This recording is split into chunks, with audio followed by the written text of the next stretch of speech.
आज हम आषाढ़ स्पेशल व्रत की थाली बनाते हैं। इसमें चटपटी व्रत की चटनी, प्रोटीन से भरपूर मूंगफली के लड्डू और खिली खिली साबूदाना की खिचड़ी दही के साथ, और बाहर से क्रिस्पी अंदर से सॉफ्ट साबूदाना के वड़े। तो चलिए स्टार्ट करते हैं रेसिपी। सबसे पहले साबूदाना की खिचड़ी बनाते हैं। इसमें साबूदाना को सही तरीके से भिगोना बहुत ज़रूरी है।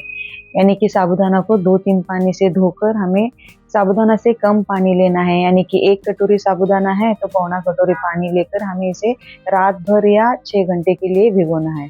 तो मैंने भिगो कर रखा हुआ था पहले से ही, तो ये थोड़े से ज़्यादा ही भीग गए थे, यानी कि ज़्यादा गीले लग रहे थे। ये देखिए थोड़े से चिपचिपे भी लग रहे हैं। कोई बात नहीं है, मैं इसी से रेसिपी बनाने वाली हूँ। इसमें मैंने बारीक कुटा हुआ मूंगफली डाल रही हूँ। मूंगफली डालकर मैं अच्छी तरह से मिक्स करके ले रही हूँ। मैं जिस तरह से रेगुलर बनाती हूँ उसी तरह से आज मैं बनाने वाली हूँ। इसमें मैं स्वाद अनुसार नमक डालकर इसे भी हमने अच्छी तरह से मिक्स करके ले लिया है। आप इस तरह से रेडी करके रख सकते हैं, जब भी आपको खाना हो गर्मा गर्म आप बनाकर खा सकते हैं।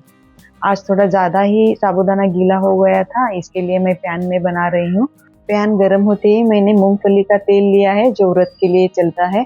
आप चाहे तो घी में बना सकते हैं। इसमें मैंने आधा चम्मच जीरा, आधा उबला हुआ आलू और स्वाद अनुसार नमक डालकर काटा हुआ मैं हरी मिर्च डाल रही हूँ।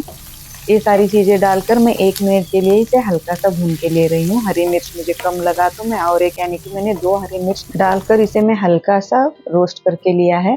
और उसके बाद मैंने रेडी किया हुआ साबूदाना और मूंगफली का मिक्सचर डाल दिया है। इसे हमें 1 मिनट के लिए ही यहाँ पर चलाना है। 1 मिनट के बाद मैं इसे ढककर पकाने वाली हूँ। ये इतना ज़्यादा गीले बन गए थे कि 1-1.5 मिनट में ही रेसिपी बन गई थी फ्रेंड्स। मैंने सिर्फ 30 सेकेंड में ही इसका ढक्कन निकाल कर देखा था तो ये सारे साबूदाना ट्रांसपेरेंट हो गए थे। ये देखिए मैं जैसे ही चला रही हूँ तो सारा साबूदाना पक गया है ज़्यादा गीला होने की वजह से। इसमें मैं आखिर में नींबू का रस डाल रही हूँ, आधा चम्मच मैंने चीनी डाल दिया है। इन्हें डालकर मैं गैस का फ्लेम बंद कर दिया है फ्रेंड्स। 1-1.5 मिनट में ही ये बन गई थी, क्योंकि ज़्यादा गीला होने की वजह से हो गया होगा। तो चलिए हम अगली रेसिपी बनाते हैं। अब हम मूंगफली के लड्डू बनाने वाले हैं। ये लड्डू एनर्जी से भरपूर होते हैं और व्रत के लिए एक परफेक्ट मीठा ऑप्शन होते हैं। मैंने 200 ग्राम मूंगफली लिया है। इसे मैंने धीमी आंच पर रोस्ट करके इसका छिलका निकाल कर लिया है। आप चाहे तो छिलके के साथ ले सकते हैं और भी ज़्यादा पौष्टिक हो जाते हैं। मैंने 200 ग्राम ही गुड़ लिया है, उसे बारीक करके लिया है। मेरे घर में 200 ग्राम को 200 ग्राम इस रेशो के साथ स्वीट नहीं डालते हैं, थोड़ा सा कम डालते हैं, इसलिए मैंने भी थोड़ा सा रख दिया है पीछे। और आधा चम्मच मैंने हरी इलायची का पाउडर, 1 पिंच मैंने नमक डाल दिया है। अब हम इसे पीस लेते हैं। इसे पल्स मोड पर ही पीसना होता है। अगर हम एकदम से पीस लेते हैं तो ये ऑयल रिलीज करता है। ये देखिए इस तरह से दरदरा सा हो गया है। इस स्टेज पर भी इसके लड्डू बहुत अच्छे बनते हैं और दिखने में भी बहुत अच्छे दिखते हैं, लेकिन किसी किसी के दांत में अटक जाता है, इसके लिए मैंने थोड़ा सा ही इसे बारीक कर लिया है। मैं भी बहुत ज़्यादा फाइन पेस्ट नहीं करती हूँ, दरदरा सा ही रखती हूँ, आप देख लीजिएगा। मैं इसे एक अलग बाउल में ट्रांसफ़र किया है। और ये मैंने किशमिश लिया है। मैं हमेशा हर टाइप्स के लड्डू पर लगाती हूँ। मेरी दादी इस तरह से लगाती थी तो मैं वही फॉलो करती हूँ। मेरे मदर भी अभी भी फॉलो करते हैं। अच्छे भी दिखते हैं और खाने में टेस्टी तो होते ही है। 20% लड्डू बनने के बाद इस तरह से आप एक किशमिश लेकर प्रेस कर दीजिए और आपका जो भी स्टाइल हो उस स्टाइल से आप लड्डू कंप्लीट कर दीजिए। ये देखिए इस तरह से लड्डू बन जाते हैं। इसी तरह से मैंने सारे लड्डू बना लिए हैं। ये लड्डू मैंने बहुत ज़्यादा मोटे भी नहीं बनाए हैं और बहुत ज़्यादा छोटे छोटे भी नहीं बनाए हैं। आप देख लीजिएगा 200 ग्राम मूंगफली और 200 ग्राम गुड़ में इतने लड्डू बने हैं। ऐसे ही ये लड्डू रोज़ एक सुबह खाते हैं तो दिन भर एनर्जेटिक महसूस करेंगे। तो चलिए अब बारी है चटपटी चटनी बनाने की। इसके लिए मैंने 1/4 कटोरी फ्रेश नारियल लिया है। बहुत लोगों को व्रत में एसिडिटी की शिकायत रहती है, इसके लिए मैं नारियल का चटनी बनाना ही प्रेफर करती हूँ, लेकिन इस बार मैंने दोनों इक्वल लिया है। मूंगफली भी लिया है मैंने सेम, और 1 हरी मिर्च डाल रही हूँ। आप तीखा कम ज़्यादा कर सकते हैं, लेकिन ये चटनी चटपटी रहती है तो तीखा कम ही रहता है। आधा चम्मच मैंने चीनी डाल दिया है और थोड़ा सा ही मैं अदरक डाल रही हूँ। अगर आप व्रत में अदरक नहीं खाते हो तो आप स्किप कर सकते हैं। मैंने 1.5 चम्मच दही डाला है, दही नहीं है तो आप नींबू डाल सकते हैं। 1/4 चम्मच मैं जीरा पाउडर डाल रही हूँ। अगर जीरा पाउडर नहीं है तो साबुत जीरा भी डाल दीजिए, वो भी पीस जाता है। स्वाद अनुसार नमक डालकर थोड़ा सा पानी डालकर हमें इसे स्मूथ पीस लेना है। तो चलिए मैंने इसे स्मूथ पीस लिया है। एक कटोरी में मैं इसे डालकर एक तड़का पैन ले रही हूँ। एक तड़का पैन में मैं मूंगफली का तेल ले रही हूँ, आप चाहे तो घी ले सकते हैं। इसमें मैंने 1/4 चम्मच जीरा डालकर, जीरा हल्का तड़कने के बाद 2 सूखी लाल मिर्च डालकर मैंने इसमें तड़का दे दिया है। इसे अच्छी तरह से हम मिक्स करते हैं। ये चटपटी चटनी साबूदाना की वड़े हो या साबूदाना की खिचड़ी, दोनों के साथ कमाल लगती है। इस चटनी की वजह से दोनों का स्वाद दुगना हो जाता है। इस व्रत में जरूर ट्राई करना। तो चलिए अब क्रिस्पी करारे साबूदाना के वड़े बनाते हैं।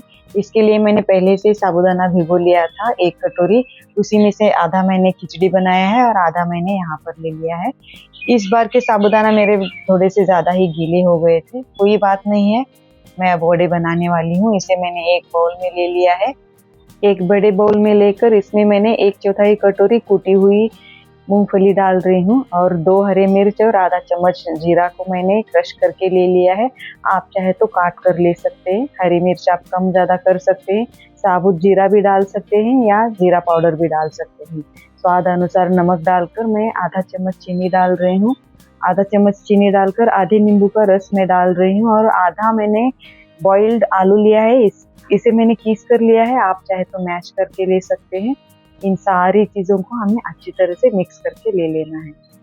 इन सारी चीज़ों को अच्छी तरह से मिक्स करके इसके गोल गोल बॉल बनाकर हमें तलवे में रखकर इस तरह से प्रेस कर देना है, तो वड़े बन जाते हैं। और भी चाहे तो आप अच्छे शेप में इसे कर सकते हैं। बहुत फास्ट हो जाते हैं, इजी है बहुत।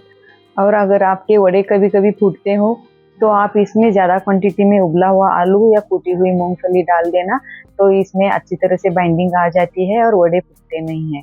और हाँ, जैसे ही तेल में वड़े डाल देते हैं ना, एकदम से हमें झारा नहीं लगाना है। इसे 1-1.5 मिनट के लिए ऐसे ही सेट होने के लिए छोड़ देना है, वरना ये झारा को लगकर सारे वड़े टूटते हैं, चिपक जाते हैं झारा को बहुत सारा, और वड़े दिखने में भी अच्छे नहीं लगते हैं। और इसे धीमी आंच पर फ्राई नहीं करना है।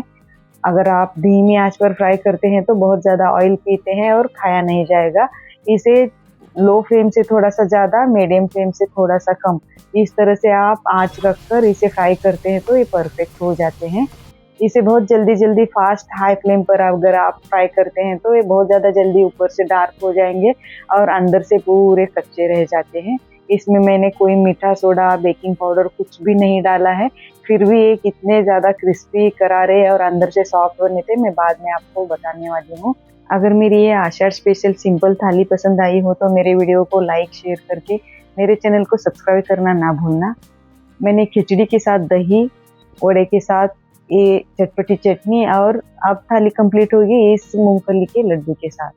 ये जितनी सिंपल और खूबसूरत थाली दिख रही है उतनी ही खाने में स्वादिष्ट और लाजवाब है। इस वड़े की रेसिपी में मैंने जितनी भी इंग्रेडिएंट्स बोली है, सारी चीज़ें आप मेजरमेंट के साथ डालिए और वड़े बनाइए। खाकर मुझे कमेंट बॉक्स में आकर ज़रूर कहिए कि कैसे बने थे। और ये चटपटी चटनी का तो क्या कहना। ये देखिए वड़े कितने क्रिस्पी और करारे बने थे, अंदर से ये देखना कितने फ्लफी सॉफ्ट बने थे। मैंने कुछ भी मीठा सोडा, बेकिंग सोडा कुछ भी नहीं डाला है। ये वड़े बहुत फास्ट बनते हैं, आप किसी भी छोटी पार्टी में इसे बना सकते हैं। और ये लड्डू का तो क्या कहना, इसे आप रोज ऐसे भी खाते हैं तो ये बहुत एनर्जेटिक होते हैं, प्रोटीन से भरपूर। और ये अपना इंडियन पीनट बटर है और ये सबका फेवरेट दही और साबूदाना की खिचड़ी। ज़रूर ट्राई करना।